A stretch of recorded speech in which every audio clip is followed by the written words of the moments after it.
Hey, Husker fans, welcome to another episode of the Husker Big Red podcast with Chris Peterson and Danny Gillette. As always, go Big Red.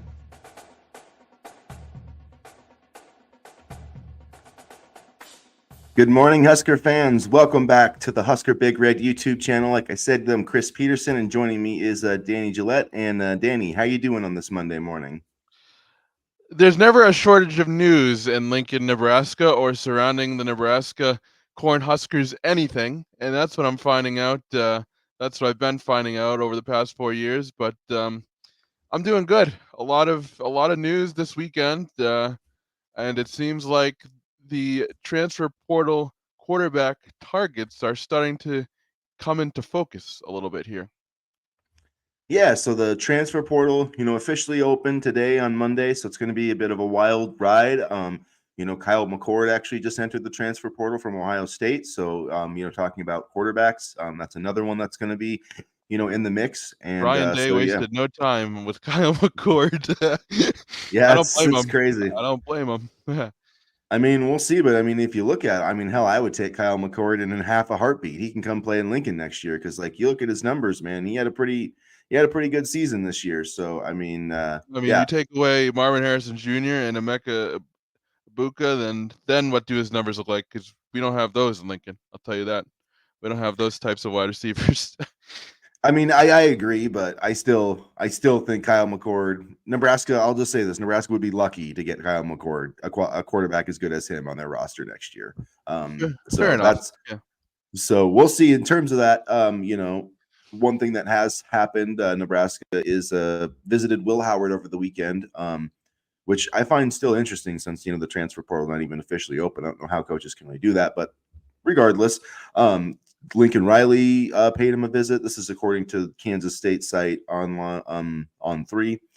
And Miami and Wisconsin are two other teams in the mix. So he's ranked right now. Will Howard is the number 2 player in the on3.com transfer portal rankings. I'm assuming that's going to change, though, because some other big names are about to hit, like Kyle McCord. Like, I would think Kyle McCord would be ranked above Will Howard, honestly. Yeah. But anyway, what do you think about Nebraska's chances of landing Will Howard? I mean, is that realistic? Is it, are they going to be able to pony up the money to get this guy? Is it realistic? I'm not sure because you have USC and you have Miami also in the picture, and those are two schools that, quite frankly, can sell things a bit more than Nebraska can at the moment. USC is obviously the program that I'm most worried about because say what you want about Lincoln Riley as a head coach, but he does have a good history of developing quarterbacks. And, we'll have to see if Nebraska will be able to, sell the program and pony up enough cash, quite frankly, in order to get Howard. You know, I saw comments on some of our articles the other day saying that, is this the best that we can get? Well, Will Howard's a pretty good quarterback. I was just watching some of his film yesterday, as a matter of fact. He can stand in the pocket. He can make the deep throws. He's also, deep throws are only one facet of his game. He's very good at the intermediate throws as well, and he makes good decisions with the football. So it's no surprise that as of this taping, he's the number 2 quarterback or number 2 player, in the transfer portal rankings. At the very least, the visit over the weekend shows me that Nebraska is not wasting any time in trying to find a transfer portal quarterback, and that certainly counts for something, especially when, quite frankly, you're going to be recruiting against the big dogs. Yeah, and it will be interesting too to, like I said last week, I mean, there's going to be more guys. I would expect some Georgia quarterbacks to be in the transfer portal, probably this week because Sign they're me not up in for the any of those guys. yeah, because they're not in the playoff this week. So we'll see how that plays out. But there's going to be some other guys that enter into the portal eventually. I think Malik Murphy from Texas is probably going to go unless or Arch Manning. I mean, I doubt Arch Manning's going to, but one of those guys, it would be pretty wild to me if Arch Manning is going to sit for another year behind Quinn Ewers down in Texas. But who knows? That might be how it works out. I do think that it's silly that people are saying, like, is Will Howard the best we can get? I think he would be perfect for this year because he's got 1 year left, so it doesn't mess up anything with Daniel Kalen, who the coach, who Matt Rule and I believe it was Marcus Satterfield just did an in-home visit with this weekend. So that was good to see, just to make sure that you got that commitment locked up here with 2 weeks to go. But I just think that Howard would be great because he's not a long-term threat to Daniel Kalen. Kalen can learn under him, and then potentially, he could be ready during next season. And I do think that if Nebraska brought in Will Howard, I do think that Chubba Purdy would be gone. Unfortunately, that's how it works out. I mean, I hope that Chubba Purdy would stay and compete, and because he would still have eligibility, but most likely, I think he would probably be gone. But that's just kind of how it works out. I wouldn't blame him for leaving at all. I mean, he's had to sit behind, Logan Smothers and Casey Thompson, and now, Jeff Sims and Heinrich Harburg, who both kind of fell off at one point or another during the season. So I wouldn't blame him at all for transferring. But I mean, at this point, we have to win, and we have to at least make a bowl game. And we need help at the quarterback position, and I think Howard would be a good fit. We'll have to see. You watch. As soon as we're done recording this, there's going to be a ton of other big name quarterbacks in the transfer portal. But as of right now, I would love Will Howard and Lincoln. I hadn't really watched any tape of him until yesterday, and I was really impressed. It was also worth noting that Kansas State ran with him a lot when the Wildcats got into the red zone, and he had, I believe it was 9 rushing touchdowns, either 8 or 9 rushing touchdowns on the year, and a lot of those were just designed quarterback runs into the end zone. So he's not completely a pocket passer. He can move a little bit when necessary, and that's always a good thing to have in your back pocket, no matter what type of quarterback you are. Yeah, 19 career rushing touchdowns for Will Howard. Has 2 seasons with over 350 rushing yards. So he is a dual threat, but he throws the football. I think he completed 64% of his passes last year. So he is a high level passer. He's developed over the course of his career, and yeah, he would be a good option. But there's a lot of other, we've talked about Blake Shapen. I brought up MJ Morris at HuskerBigRed.com. I know he's a younger guy, but I think he would be, if some of the top targets don't, work out, I think he would be a good guy to land at some point. I just think Nebraska needs a quarterback from the transfer portal that started somewhere else. I don't want somebody, I mean, I guess you could make an exception maybe if it was like Brock Vandegrift or something like Georgia, but Yeah. outside of someone like that, I would like somebody that's at least started some games. I know MJ Morris hasn't started a lot, but when I was looking at his numbers, I mean, he's got like 200 career pass. He's got 199 career pass attempts and 14 touchdowns. Chubba Purdy in his Nebraska career, or I mean, in his entire career, I think he has like 169 passes and he has 6 touchdowns. So, I mean, even just looking at those two players, like MJ Morris playing at North Carolina State is throwing a touchdown, like, throwing a lot more touchdowns per pass attempt than Chubba Purdy. So I do think when you look at guys like that, there is potential, but I would like to see him get Will Howard because I think he's the kind of guy that could get this team to winning 8 or 9 games next year. And truth be told, I am still the conductor of the Grayson McCall train, so I would like to see him maybe in Lincoln. And actually, we may get a chance to see him in a couple weeks, as the Hawaii Bowl will be on ESPN on December 23rd at 10:30. I might stay up to watch that just to see, in live game action, what McCall is like. And the thing that I honestly like about McCall is, last year, 2023 was a bit of an outlier. He had 10 touchdowns and 6 interceptions, but overall, you look at his, 2022 numbers, 24 touchdowns, 2 interceptions, 27 touchdowns, 3 interceptions in 2021, and then in 2020, 26 touchdowns and 3 interceptions. So one of our biggest problems was interceptions and, overall holding on to the football. McCall has, historically shown that he can take care of the ball. And, on top of that, he's never had a completion percentage below 65% in his career. So that kind of checks all the boxes for me as the type of quarterback I want. Somebody who's, accurate, somebody who limits the interceptions and the turnovers, and somebody. I mean, this is another good one to throw here. He averaged 8.6 yards per pass in 2023, 9.1 in 2022, and 11.9 2021. 10 yards per pass in 2020, all to say he can get the ball down the field as well. So, I mean, he kind of checks all the boxes for me, and what I would want for a quarterback for Nebraska moving forward. Yeah, I like Grayson McCall too. He's definitely in my, if I probably had a top 3 of veteran, guys that I think it's like realistic that would be a good fit, I'd say Will Howard, Grayson McCall, and Blake Shapen probably are my top 3. Mm-hmm. I think all those guys would be an upgrade, and would give Nebraska just some stability at the position, which they just didn't have this year. I would say my So top 3 is about the same too, except maybe at 3 I'd put Riley Leonard, but I mean, we're pretty much on the same page as far as transfer quarterbacks because I would really like Leonard. Honestly, I liked him at Duke, so he wouldn't be a bad add in my opinion either.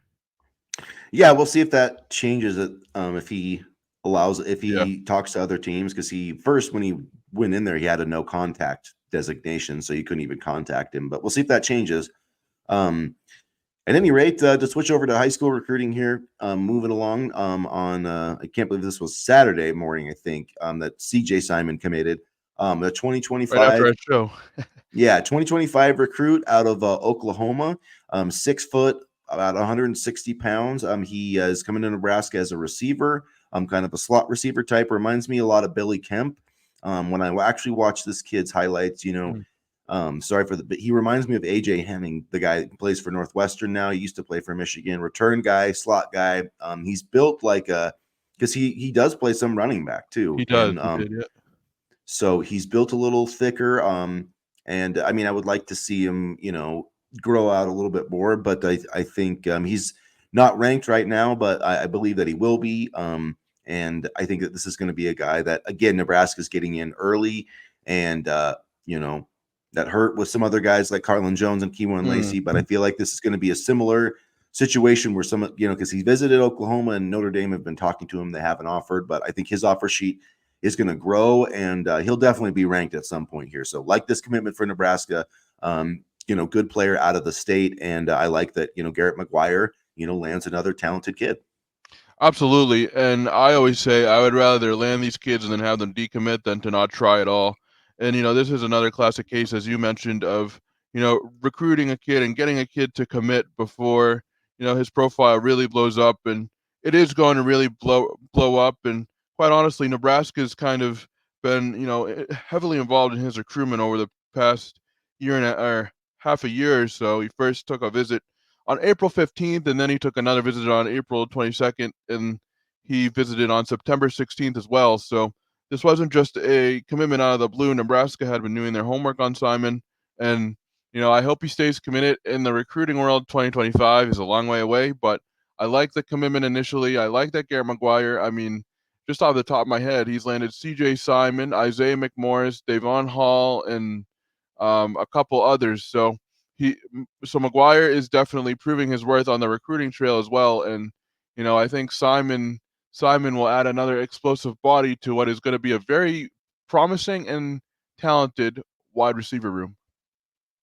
Yeah, and the 2025 class, it's the 4th commitment, ranked 18th early right now, with Caden Vermas and Tyson Terry also being in that mix, Connor Booth.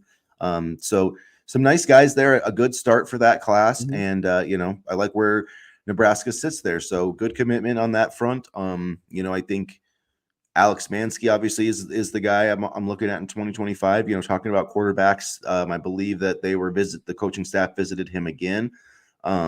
So that's a big name to watch. And besides that, I mean, really in recruiting, there's some 2024 guys to look at. Lamar Radcliffe, trying to think of Trey Richardson, Damon Demas is another name that's kind of still out there. But return guys. That's another thing though about CJ Simon is return guy. He can return kicks. So that is something Nebraska definitely is trying to address, which is they do need to get a dynamic return guy, because that part of the game wasn't good enough this year.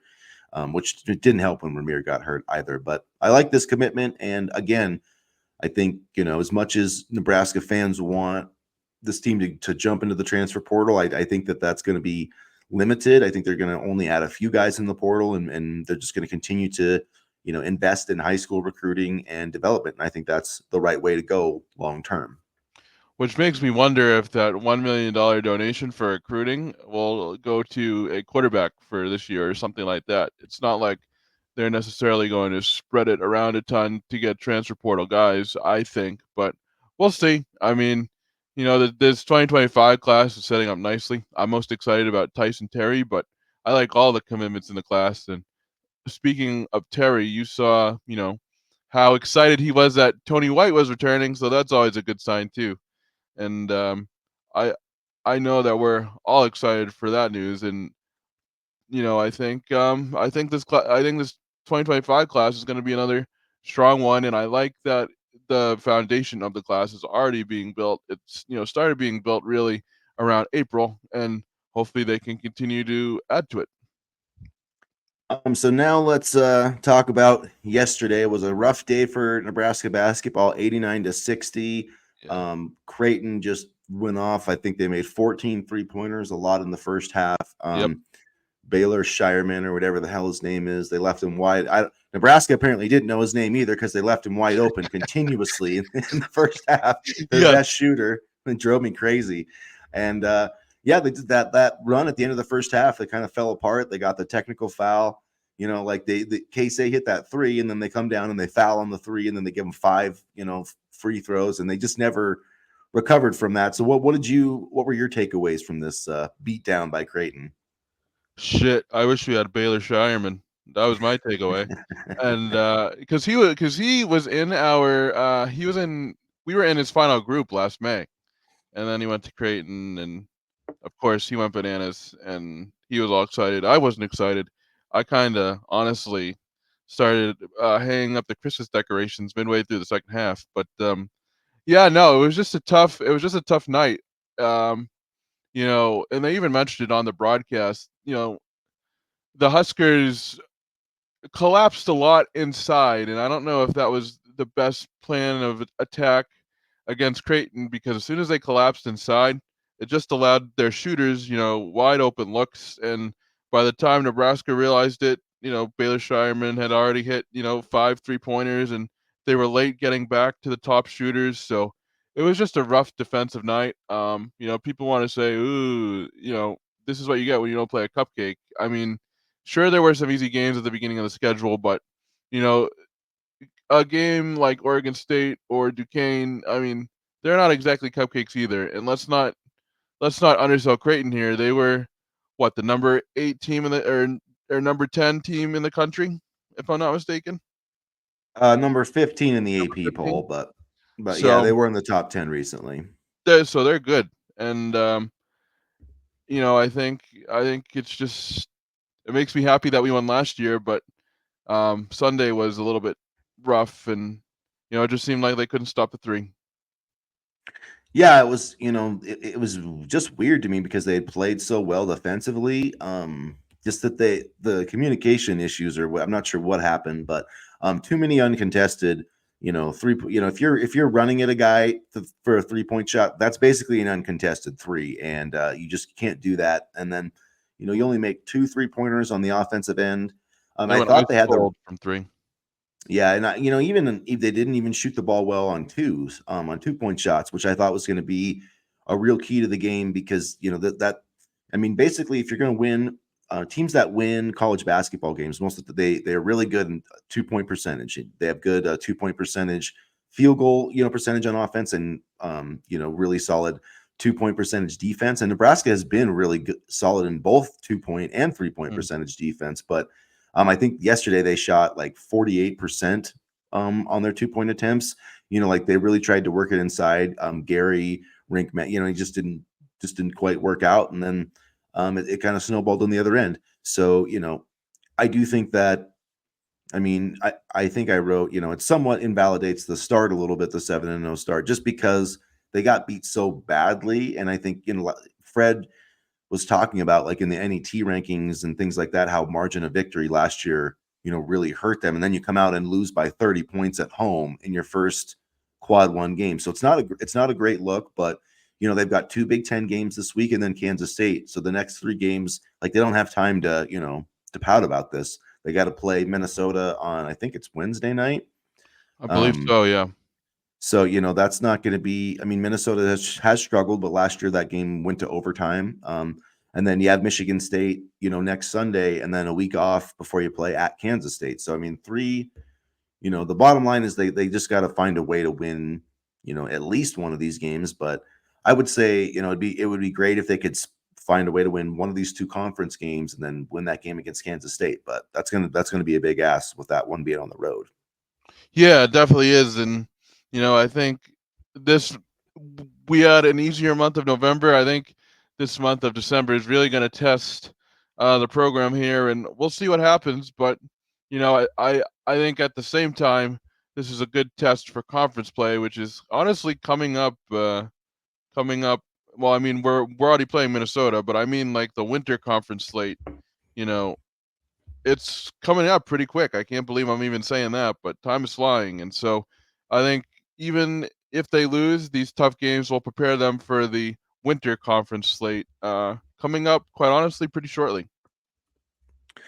Yeah, it's crazy how quickly things come up. You got 20 Big Ten games, so I mean that's going to be, they got to win about 10 Big Ten games. I really believe that.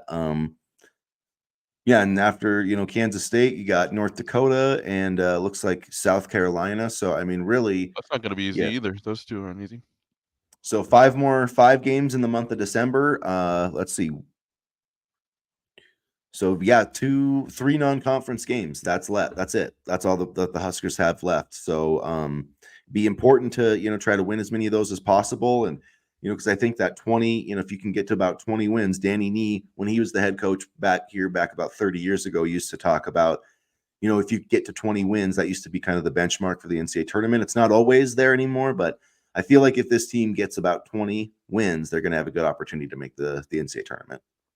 Yeah, and that would do wonders for recruiting and, for the job security of Fred Hoiberg. I mean, I think this is the most talented team he's had since he's been in Lincoln, and it would just be a shame to waste it. Now, of course, I feel like we maybe would have won, a little bit more had the injuries not occurred, last season. But, at the same time, you just got to play the hand you're dealt. And I think Nebraska basketball, I think 20 is still an achievable goal, but Sunday's game was definitely a reality check. And then before we wrap up here, let's touch on the volleyball team. Still alive, advanced into the Sweet 16. They swept Long Island on Friday, swept Missouri on Saturday. They will be playing Georgia Tech next on Friday, I believe. And so kind of interesting because Georgia Tech upset Florida. It was almost going to be a rematch. Not a rematch, but Merritt Beeson, one of Nebraska's top players, was going to be facing her old school in Florida. But they were knocked off by Georgia Tech, who's ranked 12th in the country. So they're coming into Lincoln. And then I believe it's also Kentucky and Arkansas are the other two teams. So the Huskers have two more games at home this Friday and Saturday to try to reach the Final Four. And hopefully, they can keep it rolling. But they were pretty pretty locked down last weekend. There was no, they didn't look ahead. They hit the ball really well. Defense was good. So, it's they're a tough team to beat, especially, at home. And Nebraska has 3 of the 24 remaining teams in the Division 1 and Division 2 volleyball tournaments. So that's just a little over 12%. And, it's remarkable the consistency. You talk about, some of the other programs here that may not be as consistent, but, they're advancing to their 12th consecutive Sweet 16 and, a 30-1 overall record. And, it's just the machine keeps on rolling for Nebraska volleyball. And, it's been an incredible year starting from, opening at Memorial Stadium and now it's trophy season, as the kids say. And I think Nebraska volleyball should be able to make some noise here over the next couple days.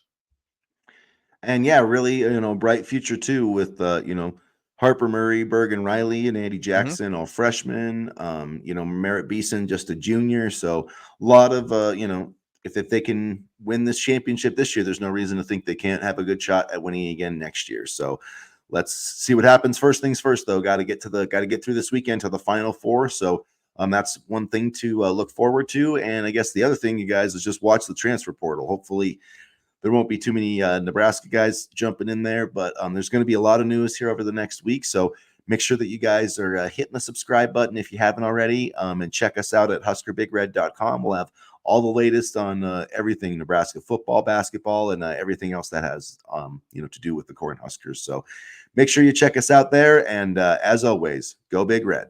Go Big Red.